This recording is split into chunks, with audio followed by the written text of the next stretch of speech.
akwereka yuko udafite ibi udashobora kubaho, akwereka yuko udafite ibyo bidashobora kubaho. Ariko Imana yaramusubije ngo umuntu agatungwa n'umutsima gusa, umuntu atungwa n'ijambo ry'Imana. Handitswe ngo haleluya yaramubwiye ngo umuntu atungwa n'umutsima gusa, atungwa n'ijambo ryose riva mu kanwa k'Imana. Satani aduterera muri ibintu bifadika. Uno munsi turarya iki? Nimba uri umwana w'Imana uno munsi ko utabonye ibi ushaka kurya, akaza akagutera mu bitekerezo. Ariko iyo ufite ijambo ry'Imana uramubwira ngo nukuri ijambo ry'Imana igihe cyose, jewe ndababwiza ukuri, igihe cyose naburi igisubiza ikintu nkisunga ijambo ry'Imana. Ijambo ry'Imana rimbera umuco, nkabona inzira zirarenganye.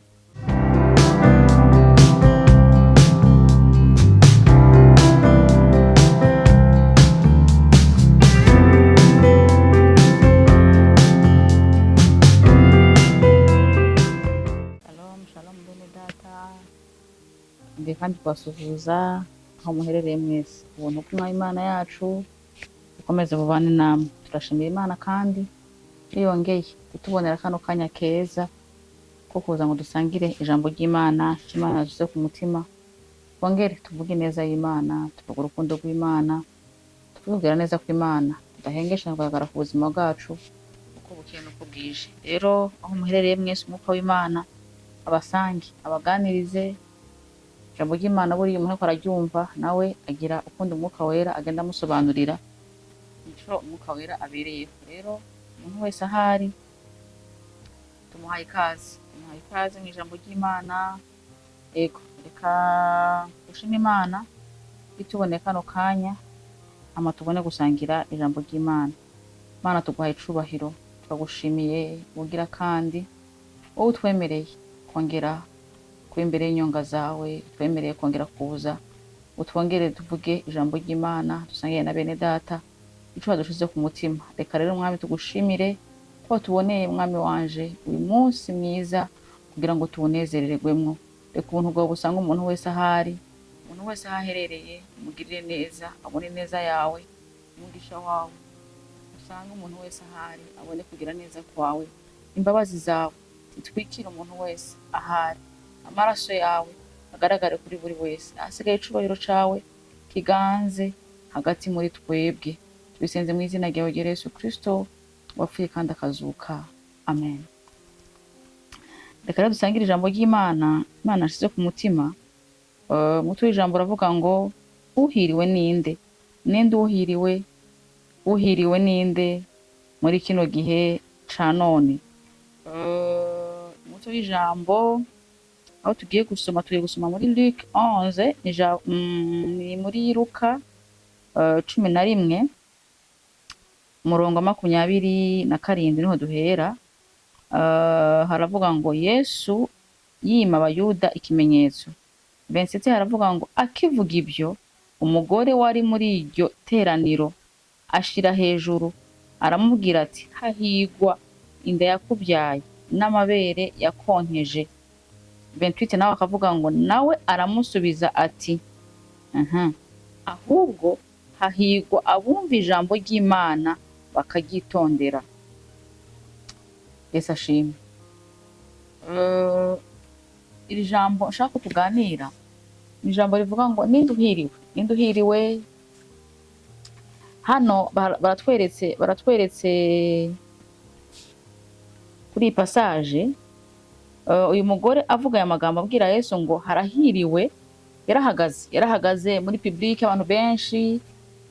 Yesu yaramaze iminsi akora ibitangaza, uzamutse hejuru hasomye neza, yaramaze igihe akora ibitangaza, asengera abadayimona mu bantu bakabavamwo, asengera abagwayi, akora ibitangaza, ababwira amakuru y'ico yaje gukora, ariko arabaganiriza. Umugore ngera aramureye, baramwitegereza, amajambo ari kuvuga uko n'amajambo y'ubwenge. Areba Yesu aramwihweza, byamaze igihe ariko arakora, aramureba. Maze amurebye niho yahise ateruye iryo jambo aravuga ngo urahiriwe, harahiriwe inda yakubyaye n'amabere yakonkeje. Kuvuga iri jambo aribwira Yesu niko umuntu wese ashobora kwibwira. Ariko urareba umuntu ukabona umuntu akora ibintu neza, ukabona umuntu tubona abakozi b'Imana akora ibitangaza, bagasengera abagwayi, bagakora ibintu byiza, ukabona ko abantu biri parfait, ukabona umuntu uramureba ukumva uramwishimiye, ukabona tukamukomera amashi rimwe na rimwe, tukabakomera amashi, tukababwira ukuntu ari ibitangaza, tukabakunda kubera ibintu baba bakora. Ariko Imana yo, Yesu we arebye mu mutima w'uwo mugore, ko yarazi mission ico Yesu yari yaje gukora. Yarazi ko Yesu yari yaje kugira ngo umuntu wese ibyo yaje gukora babyumve, niyo mara kubyumvira babishire mu bikorwa. Ntabwo Yesu yari yitaye kumva ko uvuze ngo ni gitangaza, uvuze ngo harahiriwe ndakubyaye uri gitangaza, ibyo yagiye akora byose tubyaprecier, ariko tutumvira ico yaje gukora. Rero Yesu yarebye inyuma, aravuga ati umugore nubwo ari kumbwira gutya, ari kumbwira ko ndi gitangaza, ari kumbwira ko wambyaye ari gitangaza, ariko ico ingenzi ntago ari uko wambwira ko ndi gitangaza, ahubwo ico ingenzi nuko ico naje gukora nuko mwumva ijambo ry'Imana kandi bakaryitondera. Rero hari igihe rimwe na rimwe twibesha, tukarebera ibintu tukabona umuntu arahiriwe, tukareba ibintu bifatika afite, tukareba afite ibi nibyo abantu bose bareba, tukareba umuntu yakoze ibitangaza, yasengeye abagwayi bakize, yakoze ibiki. Ariko ico Imana ishaka nuko, haleluya, twumva ijambo ryayo tukaryitondera. Sinzi ko mubizi ko abantu bashobora gukora ibitangaza, umuntu agasengera abagwayi bagakira, umuntu akaba afite iyo mpano, afite ibintu byose, bigaragara ko umuntu wese yabibona akabyishimira, ariko atitondera amategeko y'Imana, atitondera ijambo ry'Imana, afite iyo mpano akaguhanurira, yaza kuguhanurira agasohoka hariya hanze, ntiyumubuze gusambanya umukobwa w'abandi, ntimubuze kwiba. Nigeze kugenda umunsi umwe nagiye ahantu gusenga, umuntu turasengana hari mu iteraniro ry'abantu benshi, umuntu baramuha ngo avugiye, yatangiye guhanura. Mwatangiye guhanura, hejeje guhanura turasohoka dutashe, usanga ndi muri bus ntashe na kumwe n'abandi bantu. Wa muntu kubera ko nyine umuntu atabazi abantu bari mu iteraniro ntago bose babibuka. Rero ndi muri bus ndi kumwe n'uwo mukozi w'Imana, mba yari imbere, ntamenya ngo abantu bari mu rushengero ni bande, ntamenya ngo abantu bateranye n'abo bantu ni bande. Turi muri bus gusa tuba tubareba. Ndi muri bus rero uwo swadizamo umukozi w'Imana, kamwite gutyo kuko yari umukozi w'Imana nyene, twicaye turi mu modoka, nza ndeba, nza mbona hamwe ho kwishura, aho kwishura tuko turishura amafaranga ya bus, tuko turishura we mbona baramugaruye, ariko bamugaruye amafaranga menshi arenze ko yari yatanze. Mbona raharuye, arabona ko mwishura amafaranga arenze, ndamubwira, ariko ndareba ndavuga ndamubwire, ariko byanase ko nihangana. Nahise ndamukoma ndamubwira ngo amafaranga bakwishyuye bakugize ni menshi y'abasubiza. Arambwira ngo byihorere. Ndavuga ngo nkomeze, ndavuga uyu se wa wundi yarahagaze hari imbere ariko arahanura avuga ngo Imana mubwiye. Ndavuga rero ibintu turebesha amaso y'inyuma, niyo hantu Yesu avuga ino jambo, yarebye nkavuga ngo abantu hari igihe bibesha bakareba ibitangaza umuntu akora, bakareba ibintu umuntu akora, tukareba ibintu by'inyuma. Ariko igitangaza iciza ni uko umuntu yitondera ijambo akaryitondera akarigenderamo. Iyo turyitondera rero niho tuba tugaragaza ko turi abana b'Imana. Yesu ashimwe. Nishaka kubabwira ni iki rero? Umuhigwe mu buzima bwa none, umuntu nakurusha kwitondera ijambo ry'Imana, nubwo wamubona ari mu buzima butameze neza, ejo hiwe ubuzima bwe buba butotahaye. Ijambo ry'Imana nico kintu conyene dushobora kuneshesha umwansi mu gihe twatewe n'umwanzi mu bitekerezo. Ijambo ry'Imana nicyo cyonyene tugenderamo tukanesha ibintu byose duhura nabyo muri uru rugendo. Kuko nimba Yesu ubwe yarivugiye ngo ntabwo guhigwa ntabwo ari ukumva yuko ndi umwana w'Imana. Guhigwa kwanje nuko nitondera ico uwantumye yantumye gukora hano mu isi. Yesu ashimwe. Rero nshaka kubabwira ni iki rero? Nitwitondera ijambo ry'Imana, nitwaha umwanya mu buzima bwacu ijambo ry'Imana, kuko ijambo ry'Imana niryo ritugize. Ijambo ry'Imana niryo rituma tubaho, n'umutsima wacu wa buri munsi. Utabyutse mu gitondo ngo usome ijambo ry'Imana ugenderamo, ntabwo ushobora kubaho. Niyo mpamvu Yesu wenyine yivugiye ngo umuntu atungwa n'umutsima gusa, ahubwo agatungwa n'ijambo ryose rituruka mu kanwa k'Imana.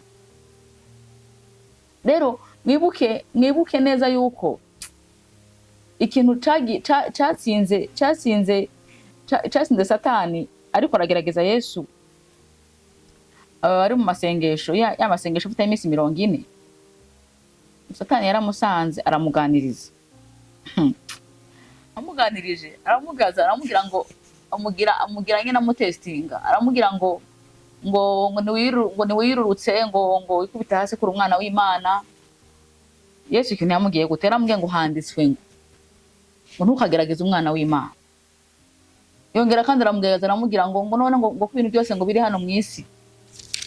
Reka twasome ikintu ushaka kubabwira. Nimba ushaka gutsinda Satani, itoze gusoma ijambo ry'Imana no kugendera mu ijambo ry'Imana buri munsi. Kuko iyo wasomye ijambo ry'Imana niho umenya ngo niryo rikuyobora, niryo riguha inzira. Kuko buri munsi uko tubyutse mu gitondo, Satani atubwira amajwi. Mu gitondo upfa gushira ikirenge hasi, hari ijwi rya Satani bari aho hafi rikubwira ibitandukanye n'ubushake bw'Imana. Ariko nimba Satani ataratinye Yesu ari mu masengesho iminsi 40, Yesu umwana w'Imana akamusanga mu masengesho aho akaza akamuganiriza, azatinya kuganiriza wewe umara icumweru n'ukwezi utasenze, usenga aya mu gitondo gusa. Umazatinya wewe nimba yari wahutse umuntu umaze iminsi 40 mu masengesho. Ndashaka kubabwira ikire, mureke tutoze umwuka wacu, dutoze ibitekerezo byacu, dutoze ubugingo bwacu kwitoza kuba mu ijambo ry'Imana no kurisoma. Kuko ijambo ry'Imana ryo riduha directive, niho hari amasezerano yacu. Hano tuhasome ni muri Luka 4 murongo dore ku murongo wa 3. Umutwe w'amagambo aravuga ngo Yesu ageragezwa na Satani. Umwanzi aramubwira ati, nimba uri umwana w'Imana, bwira iri buye rihinduke umutsima. Yesu aramusubiza ati, handitswe ngo umuntu ntatungwa n'umutsima gusa. Handitswe ngo umuntu ntatungwa n'umutsima gusa. Umwanzi aramuzamura, amwereka ubwami bwose bwo mu isi. Mu kanya gato aramubwira ati, ndaguha ubutware bwose n'ikuzo ryabwo, kuko arije wabugabanye kandi mbugabira uwo nshaka wese. Nuko numfukamira ukandamya, buriya bwose buraba ubwawe. Yesu aramusubiza ati, handitswe ngo uramye Uwiteka Imana yawe, aba ariyo ukorera yonyine. Umanutse munsi hari ahandi ukuntu yagiye amugerageza mu bundi buryo. Bivuga iki rero? Satani afite amajwi menshi aza akatugerageresha. Ntashobora kugutinya ngo no kuri mu masengesho, ntashobora kugutinya ngo no kuri pasteri, ntashobora kugutinya ngo nuko ngo uri ico waba uri cyose, waba uri usenga amasengesho y'iminsi 100, simbizi ibyo waba ukora byose. Ariko Satani nta muntu n'umwe atinya, ahora ari aho hafi aho kugira ngo agutere mu bitekerezo, kugira ngo agukure mu bushake bw'Imana. Hano hantu umva ahantu Satani aterera cyane abantu, abaterera kunda. Aravuga ngo yaramubwiye ngo aramusubiza ati ngo yaramubwiye ngo umwanzi aramubwira ati, niba uri umwana w'Imana, bwirira ibuye rihinduka umutsima. Bivuga ngo hari Satani aduterera mu kugira iki? Mu gushaka ibyo kujya gutera ubukene, akubwira ngo uzagira iki, akakwereka yuko udafite ibi udashobora kubaho, akwereka yuko udafite ibyo bidashobora kubaho. Ariko Imana yaramusubije amwe, umuntu ntagatungwa n'umutsima gusa, umuntu atungwa n'ijambo ry'Imana. Handitswe ngo haleluya. Yaramubwiye ngo umuntu atungwa n'umutsima gusa, atungwa n'ijambo ryose mu kanwa k'Imana. Satani aduterera muri ibintu bifadika. Uno munsi turajya iki? Nimba uri umwana w'Imana, uno munsi ko utabonye ibi ushaka kujya kaza akagutera mu bitekerezo. Ariko ufite ijambo ry'Imana, uramubwira ngo handitswe ngo. Naza akakubwira ngo none ko atabiryo bihari uno munsi, kandi ukaba uri kurasenga, senga rero ubibone. Ariko ufite ijambo ry'Imana, uhita umubwira ngo handitswe ngo, kandi ukaba umutsinze. Kuko isi y'umwuka irumva, n'umutima wawe urumva, n'ubugingo wawe urumva. Niyo umubwire ngo handitswe ngo, ahita ahunga. Nubwo atarekeraho, aragaruka ikindi gihe. Wenda umutsindishije ico kimwe, udafite irindi rero kurengera. Hano haraje kumubwira ngo ndashaka kwicubahiro. Arambwira ngo nzaguha ubwami bwose, amwereka ngo nugira gutya nzaguha ubwami bwose.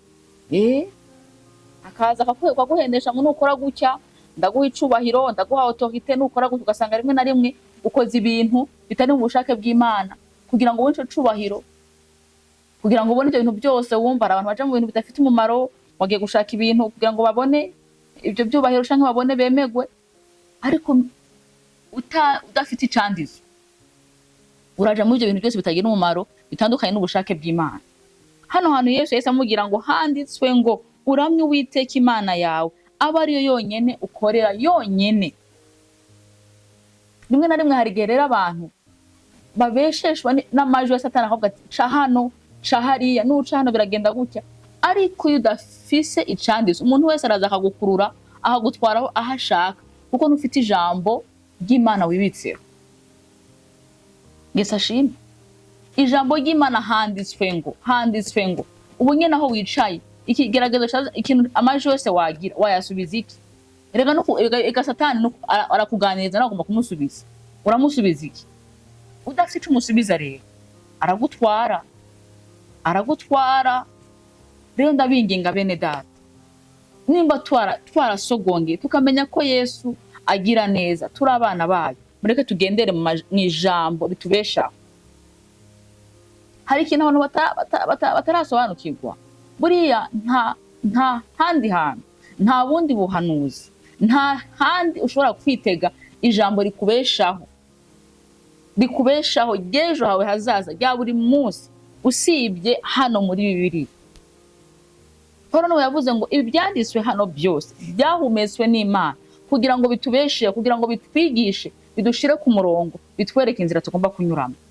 Iyi ntago ari imigani y'abakecuru, uku niko kuri kw'ijambo ry'Imana. Ibi ntago bibesha, iyo wabyizeye bikubera uko nyine. Rero mu gihe utabyizeye urakomeza ubaho ubuzima bumeze gutyo, butagira intumbero, butagira aho bugana buja, ugahora uriko wizengurukaho. Kubera iki? Kutamenya ico Imana igushakaho. Ijambo ry'Imana rero niryo ritubeshaho, niryo riduha kugira itoto mu buzima, ugahora ufise itoto. Kubera iki? Kuko ufite ijambo ry'uwagusezeranye kandi utabesha. Mwizera amajambo y'abantu, ariko ntitwizere ijambo ry'Imana. Niyo mpamvu buri gihe dusanga twabaye desi, dusanga twakozwe n'isoni. Kubera iki? Wizeye ijambo ry'umuntu, wizera ijambo ry'Imana, kandi ijambo ry'Imana niryo ribeshaho. Tuvuge haleluya, haleluya. Ijambo ry'Imana rirarema, ijambo ry'Imana rihindura amateka, ijambo ry'Imana rirakubaka, rikaguhindura ubuzima. Ijambo rimwe gusa. Nibuke ukuntu Imana yabwiye Yoshua, Mose amaze gupfa, yaramubwiye ngo Yoshua we, yani ko yamubwira ngo Yoshua wewe niwitondera amategeko y'Uwiteka, nubisoma ku manywa na nijoro, ukabitekerezaho, ukabigenderamo, nanje nzabana nawe nkuko nabanaga na Mose. Niwitondera, yari kondisiyo yari muhari, niwitondera amategeko yanjye, ukayatekerezaho ku manywa na nimugoroba, nzabana nawe. Nimba ushaka ko Imana ibana nawe, mureke dutekereze kuri aya mategeko yawe, mureke dutekereze ku ijambo ryawe, kuko ijambo ry'Imana niho hari amasezerano yacu. Niho Imana itubwira ko izabana natwe, niho hantu Imana itubwira ko itadukoza n'isoni, izaturinda mu maja n'amaza. Niho honyine itubwira ngo duhetse ku mugongo wayo. Wabona ugeze ahantu hatameze neza, ukahita wibuka rya jambo, Mana waravuze yuko umeze ku mugongo wawe, ntuzankoze isoni. Wavuga iryo jambo ukayibutsa, Mana waravuze ko utazandeka, waravuze ko utazantererana. Ugeze muri situation yayindi ubona yuko ikomeye, Imana ikaza ikavuga ati narasezeranye n'uwo mwana wanjye ko ntazamuhana. Imana igahagararana nawe kuko wayibukije. Yesu ashimwe.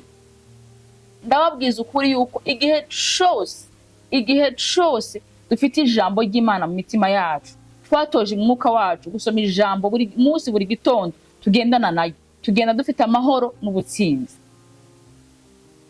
Ikintu cyonyine gishobora gutuma dutsinda ibintu byose duhura nabyo ni ijambo. Buriya bariya bagabo Shadraki na Meshaki na Abednego, niyo mpamvu batigeze bagira ubwoba, bagiye babashyize mu itanura ry'umuriro. baravuze ngo hano hantu nubwo badushira mu muriro ungana iki ntabwo dusha, kubera ko hari ijambo Imana yavuze. Yaravuze ngo nuja mu muriro ngo nzabana nawe, ntuzagutwika. Haleluya. Yaravuze ngo numuja mu muriro nzabana namwe, ntabwo uzabatwika, nzaba ndi kumwe namwe. Niyo mpamvu batigeze bagira ubwoba na bukeya bavuga ngo nimudushireho nta kibazo. Ariko tuzi neza nuko hariho ijambo Imana yavuze. Yaravuze yuko izabana natwe mu muriro. Yari ya jambo bari bafite muri Yesu ashimwe. Muri duca mu muriro ntizatureka, niduca mu mazi ntazadutembana, izabana natwe.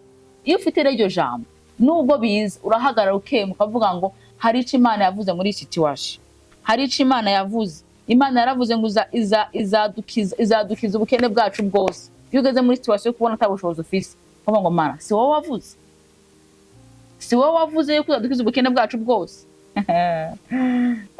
Igitondo kimwe nigeze gusobanukirwa ijambo, iryo jambo ryaramfashije, nararisomye numva rimpindura ubuzima bwanjye. Ijambo riri mu Bakorinto, Pawulo akagira Abakorinto arababwira ngo Imana ribasha kudusandazaho ubuntu bwayo kugira ngo tubashe kugira ibyo dutunga n'ibyo dusigarana. Umunsi iryo jambo naryumvishije navuze Mana wewe ubasha kudusandazaho ubuntu bwawe kubigo tugira ibyo dutunga n'ibyo dusigarana dutanga twanye dusigarana. Ndavuga ngo Mana rero ubu buzima ndimo ugomba kubuhindura ukagira ico ushobora kumpa ngira nkagira nico ntanga. Iryo jambo kuvuga genda itahura byarankoreye ndabizi neza yuko Imana ishobora gukorera mu ijambo ryayo. Naravuze Mana ubu umuntu aratanga ntagire nico asigarana. Nimba ari iryo jambo ryawe rero ukuri, nimba ijambo ryawe ari ukuri rero reka ndikorere. Nari maze igihe ndisengeramo wowe nimba ubasha gusandazaho no kuvuga ngo kugira gutya ku buryo ugira biba byinshi.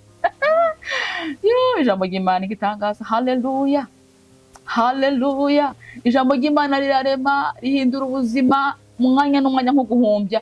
Kubera iki? Kuko ijambo ry'Imana ntabwo ribesha. Ikibabaje nuko umuntu hari igihe umuntu yizera ijambo umuntu amubwiye akarihagararaho, ukarihagararaho n'akayarambwiye ukabihagararaho, ariko hagera ku ijambo Imana yavuze ntiturihagarara ngo turihe agaciro. Ariko ndashaka kubabwira iki, mureke dutunge ijambo ry'Imana.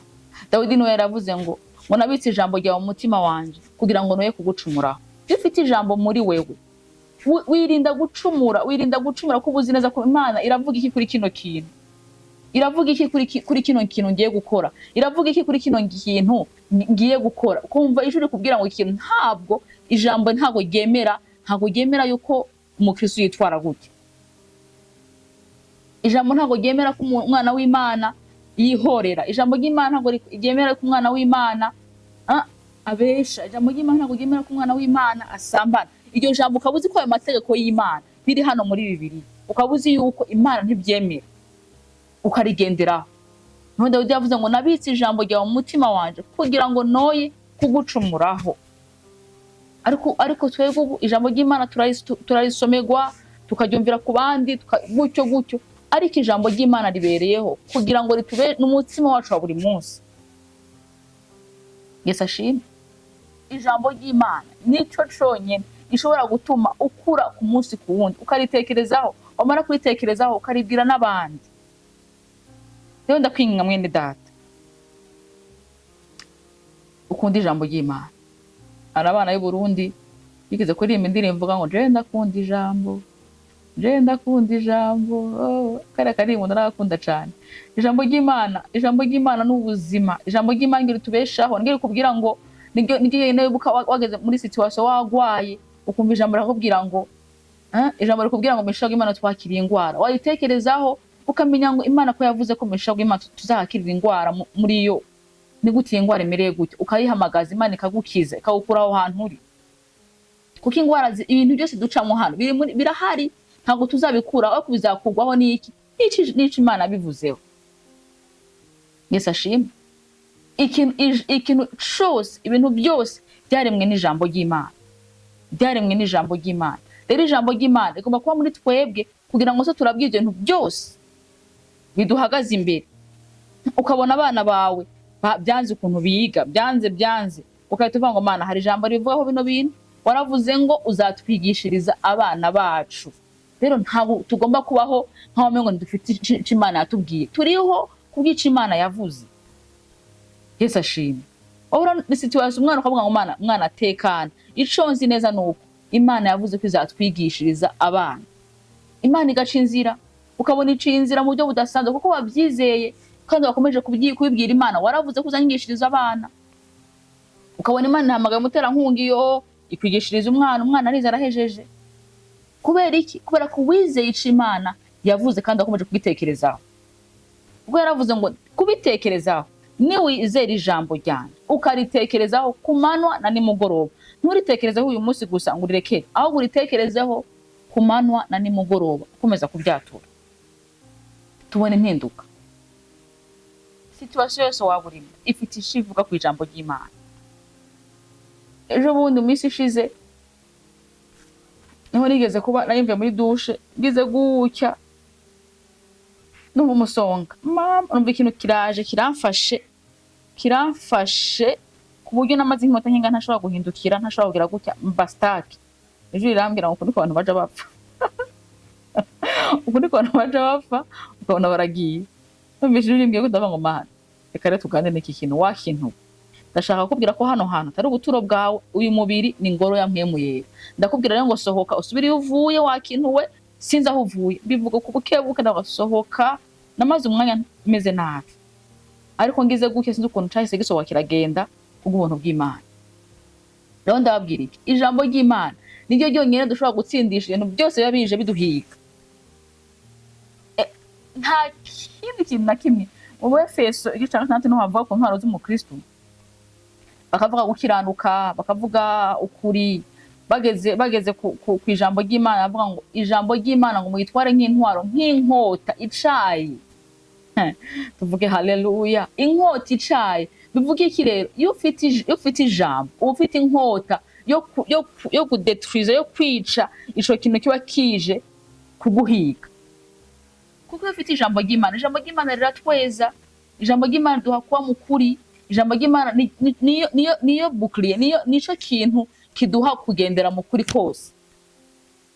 Ntabwo ushobora gukiranukira Imana utasomye ijambo rikubwira ko inyungu zo gukiranuka. Turumureke ijambo ry'Imana turigire ubuzima, turigire ubuzima bwacu. Ikintu rero tugomba kumenya mu buzima bwacu bwa buri munsi nuko ugomba guhora ubyuka ufite ijambo Imana yakuganirije, ijambo ugomba kugenderaho buri munsi. Ugahora usoma ijambo ry'Imana, urigira uritekerezaho, ukabyuka mu gitondo ukabyuka ukumva ijambo rikubwira ngo Uwiteka ni umwungere wanje, sindagira ikintu na kimwe nkena. Ukabyuka mu gitondo wumva ufite iyo zaburi muri wewe, ukabyuka uzi yuko Imana nta kintu na kimwe uri wikenane. Ukabyuka ukabuzi yuko uyu n'umunsi mwiza Imana yaturemeye kugira ngo tubishimiremwo. Wahura mu muhanda n'ibintu bishaka kukubuza ibyishimo, ugahita ukajya ijambo ukabwira ngo wa mwanzi we, ayo makuru uri kurazana ashaka gutuma ntishima, uyu munsi Imana yawe ndemeye ngo ndawishimiremo. Iyo ni ijambo ry'Imana. Haleluya. Hari ikintu abantu batamenya, batahishurirwa. Muri Ancien Testament Imana yavuganira n'abantu biciye mu bahanuzi. Hageze igihe rero ivuye ku bahanuzi ituzanira Kristo, ikizera tuvugisha biciye muri Kristo, itubwira akabwira abantu Yesu, akabwira ababigishwa, akabigisha akababwira kunuku. Ariko uyu munsi ivugana natwe biciye mu ijambo ry'Imana. Iyo ubonye ijambo ry'Imana umenye ko ari Yesu muri ko muraganira. Iyo urasoma ijambo umenye ko ari Yesu ariko arakubwira ngo Bebrine kora ibi, wowe runaka kora ibi, naka kora bino. Iyo urasoma ijambo ry'Imana ibikira guha directive y'ubuzima, ibikira kuganiriza, ibikira kubwira ngo mwana wanje kunda mugenzi wawe, mwana wanje kora bino, mwana wanje girira neza runaka. Biri mu ijambo ry'Imana. Iyo uri kurasoma ijambo rero umenye ko Imana ikira guha umuyoboro ugomba kugenderamo, niho izi kaguhumuriza ikakubwira ngo ntutinye, ndi kumwe nawe mu byo uri kuracamo, nta handi bikura, ni hano Imana ikuganiririza. Ariko dushaka kumva amakuru y'abahanuzi, abantu bavuze nakayavuze, rimwe na rimwe tukumva ko kumva ibyo abantu batubwira ibyo bihaye agaciro kurusha iri jambo. Ndashaka kubaza umuntu wese ahari ufite Bibiliya, usoma kangahe ijambo mu cyumweru? Ryari umwanya wo gusoma ijambo ry'Imana? Umuntu wese yisuzuma. iri jambo ry'Imana umenye ko udasomye ijambo ry'Imana uba wimye umwanya wo kuganira n'Imana. Uvuze ngo ntago ushaka kuganira nawe uno munsi, ndashaka kwiganira n'abandi bantu. Nimba ushaka ko ibyo bizagenda neza, itoze gusoma ijambo ry'Imana. Muri psalm ya mbere, cya mbere, niho havuga ngo hahirwa umuntu udakurikiza imigambi y'ababi, ntahagarare mu nzira y'abanyabyaha, ntiyicaranye n'abakobanyi, ahubwo vuge haleluya amategeko y'Uwiteka niyo yishimira, kandi niyo yibwira ku manywa na nijoro. Wibwira iki mwene data ku manywa na nijoro? Amategeko y'Uwiteka iyo yibwira kenshi, bituma akubamwo, agira ibyo ahindura mu buzima bwawe. Na nijoro uwo umuntu ngo yitondera amategeko y'Uwiteka akayibwira ku manywa na nijoro, ngo wazahawa n'igiti catewe hafi y'umugezi, haleluya, cera imbuto zacu igihe cacu, ibibabi byacu ntibyuma, ico azakora cose kizamubera ciza.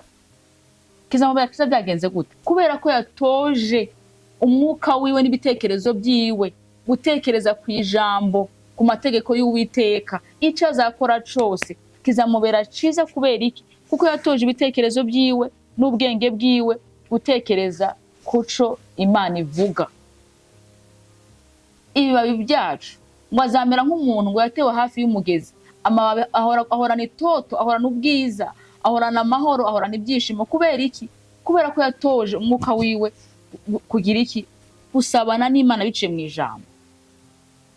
Rero ndabinginga bene data, dufatanyije n'urugendo, mureke tubeho ubuzima Imana yishimira. Ubuzima bwa buzima nawe wumva yuko buriye pani, kugira ngo wumve yuko ubayeho ubuzima bw'ubumana bwuzuye, nukugenda uzi ico uriko urakurikira akunda ashaka, nico akubwira, nico yagusezeranije. Nisashime ico azakora cose kizagenda neza, kizamubera ciza. Kubera iki? Kubera ko yatoje umwuka wiwe ku manywa na nijoro gukunda ijambo. Uyu yari Dawidi ariko avuga ibi bintu ari muri psalm 119, ndumva ego no habivuga 119, aravuga ngo psalm 119 aravuga ngo ku murongo wa 130 no havuga ngo guhishurirwa amagambo yawe kuzana umuco, guha abaswa ubwenge. Uweri Davidi avuga aya magambo. Nimba yaravuze ngo umwami aravuga ngo guhishurirwa amagambo yawe, Yesu ashimwe, ngo kuzana umuco. Iyo wahishuriwe ijambo ry'Imana biguha umuco. Uramenya ngo iri jambo rirakumurikira, rikakwereka aho ugomba kunyura, hahandi utabonaga inzira. Wasoma ijambo bakubwira ngo nyura hano, ukagira umuco mu byo urimo. Nukuri ijambo ry'Imana igihe cose, jewe ndababwiza ukuri, igihe cose naburi igisubiza ikintu nkisunga ijambo ry'Imana. Ijambo ry'Imana rimbera umuco, nkabona inzira zirarengana. Nico kintu ubona yuko urimo gisa nkaho gikomeye, nubwo utakibonera igisubizo, ariko ijambo ry'Imana rikakubwira ngo ntuhagarike umutima, wizere Imana, ugahita wumva umutima uratekanye. Yesu ashimwe. Kandi Imana ikagira iki? Ikagira n'icyo ibikoraho, kuko ni Imana isezeranye igasohoza. Ntabwo ari Imana ibesha. Imana ni Imana yivugiye n'akanwa kayo, yuko ari Imana yo kwizerwa. Nubwo cyo ngutaba wo kwizerwa, ariko yo ngora ari yo kwizerwa ku ijambo yivugiye. Nimba rero Dawidi yaravuze ngo guhishurirwa amagambo yawe kuzana umuco, kugaha abaswa ubwenge. Udafite ubwenge Imana ibumuha mu ijambo ryayo. Iguha ubwenge, ikaguha ubwenge bwo kubana n'abantu, ikaguha ubwenge bwo kubabarira, ikaguha ubwenge bwo kugirira neza abantu bakugiriye nabi, ikaguha ubwenge. Ibyo bintu byose biri mu ijambo ryayo. Yesu ashimwe. Nta handi hantu rero ushobora kubikura. Ariko udafite ijambo ry'Imana, uba mu rushengero ukavuze ngo wizera Imana, ariko ugasanga n'imikorere yawe ntayitandukaniye n'iyiki n'iy'abanyamahanga. Hano bakavuga ngo nja nzinduka, umve ku murongo wa 157 ho kuntu havuga nja nzinduka umuseke. Oh, haleluya. Nja nzinduka umuseke utaratambika, ngataka amagambo yawe niyo niringira. Amaso yanje abanziriza ibicuku kugira ngo nibwire ijambo ryawe. Haleluya. ngo njya nzinduka kare mu museke kugira ngo nibwire amajambo yawe, kuko amajambo yawe ngo niyo niringira. Urumva umwami kubyuka mu gicuku avuga ngo ijambo ryawe Mana niki uri kumbwira, niki ni gute nayobora bano bantu. Yari David yavuga ngo ntabwo ushobora kurama kuri buno bwami ntakunze ntumvirije ijambo Imana imbwira, ntagendeye muco Imana yambwiye kugenderamo. Yesu ashimwe. Ngo amagambo yawe niyo niringira, amaso yanje abanziriza ibicugu kugira ngo nibwire ijambo ryawe, kugira ngo nibwire ijambo ryawe. Wowe urabyuka, uyu yari umwami, yari afite ibintu byose, yari afite ibintu byose bishobora gutuma yajya, bishobora gutuma yagira ibyo yiringira. Yashobora kwiringira batayo yiwe, akiringira ubutunzi bwiwe, ariko yaravuga ngo nzinduka kare mu museke kugira ngo nibwire amajambo yawe, numve ico umbwira. Yesu ashimwe. Nimba David yarakoze ibyo, ari umwami, wowe wiringiye iki? Niki wiringiye? Ayo majambo yandi wiringiye niki wishigikirije? Isunga ijambo ry'Imana mwene data. Hano hantu ku murongo wa 153 baravuga ngo kuko ntibagirwa amategeko yawe, umburanire uncungure, unzure kuko nk'uko ijambo ryawe ryansezeranije. Urumva ahantu hose David yagendaga yisunga ijambo, avuga ngo hariho ico wambwiye, umburanire ushingiye kuri rya jambo, ushingiye kuri mwe twavugana, ushingiye ko wambwiye ko uzaturinda. Imana reka gira iki? Ihita igendera kuri iryo jambo. Ikagenda kuri iryo jambo. Rero ndabinginga bene data, mureke tugendere mu ijambo ry'Imana. Ijambo ry'Imana rirarema, ijambo ry'Imana rihindura amateka, ijambo ry'Imana niryo aho hantu uri wicaye ushobora kuri misi yose ariko urabona inzira zazo. Soma ijambo, soma ijambo, soma ijambo, urahita ubona igisubizo kirimo. Uragwaye se, hariho ijambo ryayo. Uraremerewe se, Imana ivuga ngo niruhura barushe nimuzane imitwaro yanyu ndayikorere, nije ufite ingata ngo yoroheje kubyikorera. Ijambo ry'Imana niryo ribitubwira. Utarifite rero urapfa, kandi ukaripfana urifite urigendana ukaja gushakira ibisubizo ku bantu, kandi igisubizo kiri mu ijambo ry'Imana. Ijambo ry'Imana, iri jambo, mw'ijambo niho tubonera ubuzima, mw'ijambo ry'Imana niho tubonera kubaho, mw'ijambo ry'Imana niho tubonera amahoro, mw'ijambo ry'Imana niho tubonera ihigwe. Haleluya. Mwibuke marayika abwira Mariya, amaze kumubwira yuko atwite Yesu, yaramubwiye ngo Mariya we urahiriwe, ni wowe wizeye ko ibyo wabwiwe n'umwami Imana bizasohora. Bizasohora. Yarahiriwe kubera iki? Kubera ko yaramubwiye ngo impamvu uhiriwe ntago ari iyindi, nuko ico utwite umwana w'Imana, utwite umwana w'isumba byose. Maze aramubwira ngo bazakubona bose Mariya we bazakwita uhiriwe, kuko utwite umwana w'Imana, umwana w'isumba byose. Nawe rero uzakwita uhiriwe, uzakwita uhiriwe kubera iki? Kubera ko uzaba warashize muri wewe, uzaba warakiriye aya majambo y'Imana, ico Imana yakubwiye, kuko uzaba warahaye umwanya wo gusoma ijambo no kwizera ico ijambo ry'Imana rikubwira. Imana yakubwiye ngo guhetse ku mugongo wayo muri iyo situation urimo, komera, uri ku mugongo w'Imana. Ntaho izaguta, ntaho izagushira muri ibyo urimo, ntago izagushira hasi. Izera iryo jambo, iguhetse ku mugongo wayo. Niyo yatubwiye ngo ntizaduhana, ntizadutererana. Izera iryo jambo. Iyo urifite muri wewe bituma ugenda wizeye, wemye. Kubera iki? Kuko ufite ico wabwiwe n'umwami Imana. Rero ndabinginga umuntu wese ahari uhagarare ku ijambo ry'Imana. Ijambo Imana yivugiye riduha amahoro, rikaduha ituze, rikaduha kunyugwa, rikaduha kugubwa neza mu buryo budasanzwe. Kubera iki? Kubera ko Imana yacu itabesha. Uhora wicaye utegereje uko ico Imana yavuze kizasohora. Ndabizi haba ari umuntu yakwemereye akazi, dufata ari nka CEO wa company runaka yakwemereye akazi, wakomeza kuvuga ngo uriya muntu yanyemereye akazi ntago ari bukanyime kuko niwe chef. Ijambo ryiwe ntawe rivuguruza. Yesu ashimwe. Yesu ashimwe cyane. Ijambo ryiwe ntawe rivuguruza, ukabyizera wagara nko kuri reception, no mu reception nshobora kumucaho namusuhuze ko arakuzi yuko tuyunguye se afite ire jambo, uko nzi ko nivugane na boss hariya, ukabyizera ukumva ko uvuganye na CEO canke na deje wa company, ukizera iryo jambo mu boss yavuze. Ariko ijambo ry'Imana yivugiye hano ntitugizeye, kandi ushima n'uwo muntu ashobora no kuguhinduka ariko ijambo ry'Imana rirarema, ijambo ry'Imana rihindura ama situation. Ibyo ndakunda kuvuga, ndabizi neza, ijambo ry'Imana rirarema. Uko waryizeye, uko waryakiriye, uko warifashe muri wewe, niko bikubera. Rero Imana yo mu ijuru, ndizera neza yuko ijambo ry'Imana ijambo ry'Imana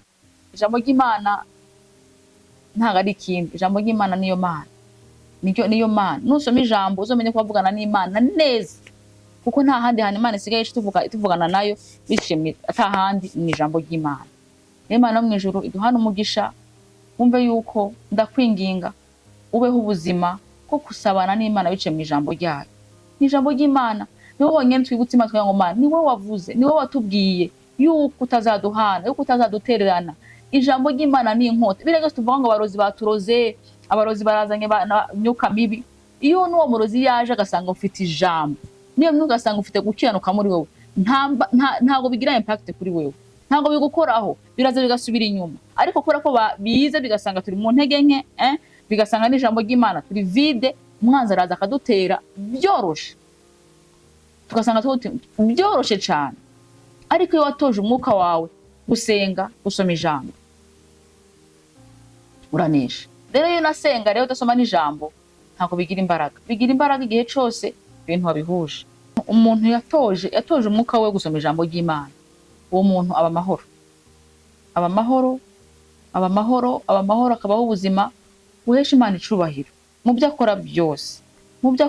Nimba Yesu wenyene yarivugiye ngo ntekereza ko buri muntu wese aba akeneye ko umuntu amukomera amashi, amugira ngo uri gitangaza, amugira ngo uri gitangaza. Buri muntu wese aba akeneye kuba aprecié. Niyo mpamvu usanga rimwe na rimwe kubera gushaka ko abantu baba aprecié, bashimwa n'abantu, bari bashaka no kwangiza reputation y'abandi kugira ngo abari bo bahora babona yuko ari beza. Ariko Yesu ibyo ntabwo byari bimushishikaje, ntabwo yari abyitaye, yari yitayeho ko ari kugira ngo imission yaje gukora abone yuko isohoye, ko ari kugira ngo mission yaje gukora kumva ko umuntu yumviye amategeko y'Uwiteka, ijambo ry'Uwiteka akarigenderamo, nico kimushishikaje. Niyo mpamvu Yesu avuga ngo ubwo uvugiye aho, tekereza yivugiye muri Bibiliya avuga ngo nguri gitangaza, akamutaka agavuga ngo no, icingenzi umuntu uhiriwe ntago ari uwo yambyaye, ntago ari naje ndi gukora ibi, ahubwo n'uwitondera ijambo ryanje akarigendera. Uwitondera ijambo ryanje akarigendera, uwo ni uhiriwe muri iyi si. Umuntu nakurusha kugendera mu ijambo ry'Imana azaba kurusha amahirwe. Ntituri amahirwe ngo tuyarebere mu bifadika, oya, kuko ufite ibifadika adafite iryo jambo mu kanya gato birayoyoka. Ufite ibyo bintu adafite ijambo nta mahoro aba afite. Ariko iyo ufite ijambo, waba ufite bike, waba ufite byinshi, ubaho neza. Turashaka kuvugana iki rero? Psalm 119 hano kuri 165 aravuga ngo abakunda amategeko yawe bagira amahoro menshi, nta kigusha bafite. Yo, haleluya, haleluya. Mwabakunda amategeko yawe bafite amahoro menshi, nikunda amategeko y'Uwiteka ugira amahoro menshi. Kuko uri kumwe n'Imana nyine. Imana ibikuganiriza muri situation zose, kuko ibintu byose ducamo hano bifite ijambo ribivugaho. Rero ndababwira iki rero? Mureke dukunde ijambo, dusome ijambo ry'Imana, turisome, turikunde, rituryohere ku munsi ku wundi. Niho tuzakwitwa abahirwa. Ijambo ry'Imana Yesu babaje ngo uhiriwe ninde? Maze arabwira ngo uhiriwe ngo n'ufite inzara n'inyota byo gukiranuka.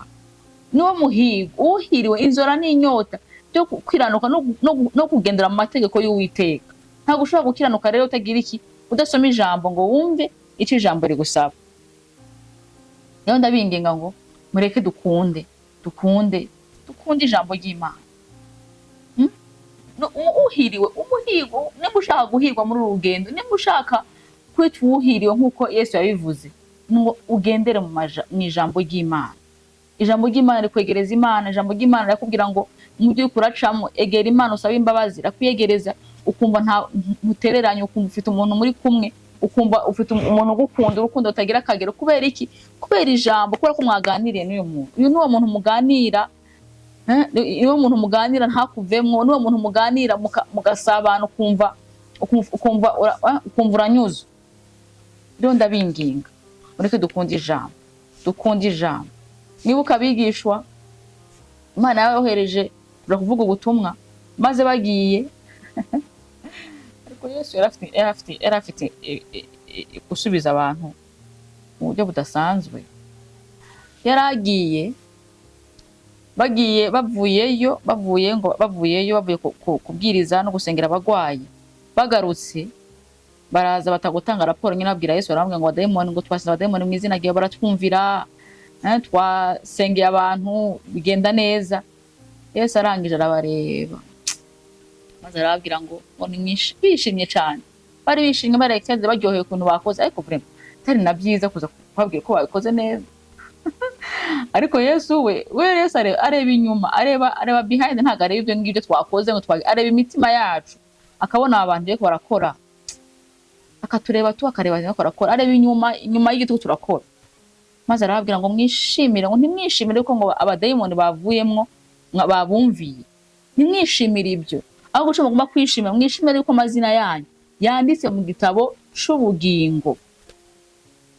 Nige dukora byose rero tubikore twisungira ijambo ry'Imana, tugendera mu mategeko yayo. Ntitubikore kugira ngo tubikore gusa, ahubwo tubikore kugira ngo twumvira ico Imana dushakaho.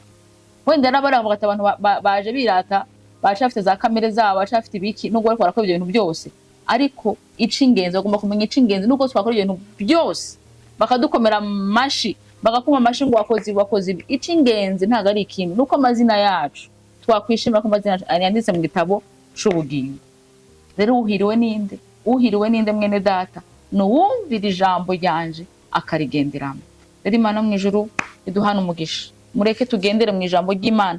Nitugendera mu ijambo ry'Imana tuzamenya iby'ingenzi, tuzamenya Satani nuko azadutega uno munsi kuri iki ku mutsima, adutega gutegere kucubahiro ufite icanditse, mugire ngo oya, icubahiro ni ic'Imana. Nava kuri ico, murabizi neza ko yamugerageje Yesu, hama ageze munsi aravuga ngo hano rananiye, ariko ngo amutega ikindi gihe. Yahora nubwo dutega uno munsi ngo uramutsinze uyu munsi, ntabwo arangirizaho, ahita gutega ikindi gihe. Rero iyo ufite ijambo ry'Imana uravuga ngo nugaruka n'ubutaha nzagutsindishira ijambo. Niyo mpamvu tugomba kugira iki, guhora twitoza gusoma no guhishurirwa amajambo y'Imana, kuko bavuga ngo guhishurirwa amagambo yawe kuzana umuco. Rero Imana duhana umugisha kandi tugirire neza. Amen.